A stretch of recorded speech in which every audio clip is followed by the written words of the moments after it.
Hey guys, it's Ryan from Course Motorsports. Today we're going to be doing an installation of our direct fit phone mount in this 2025 Ram Promaster. For this install, it's pretty simple. All you're going to need is just a trim tool, and we're going to be removing this vent today. The bracket will work on either side, so if you'd like one over here, it's the same process, just on the opposite side. So go ahead and start. We'll get the trim tool underneath here, like so, and you'll pry that piece out. Then we'll work around this edge over here on the bottom corner and pull that just like that.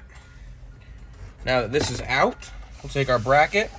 It'll look just like this, and it will just slip over the edge, and you'll want to move the bracket up as far as you can before you start getting into the corner, or else the trim might not sit completely flush.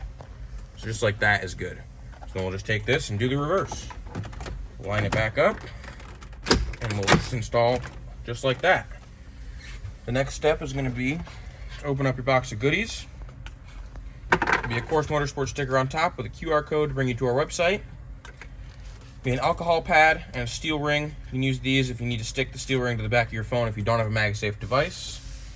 We don't need them today, so I'll set them aside. First thing we're going to take out is the ball.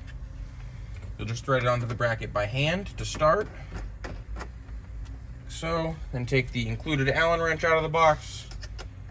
Just give it a snug, like so.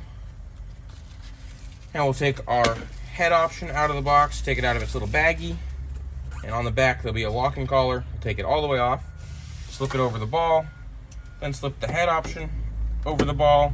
Then you can tighten the locking collar some, so you can still move it, get the head aligned where you'd like it, and then you can tighten it right down.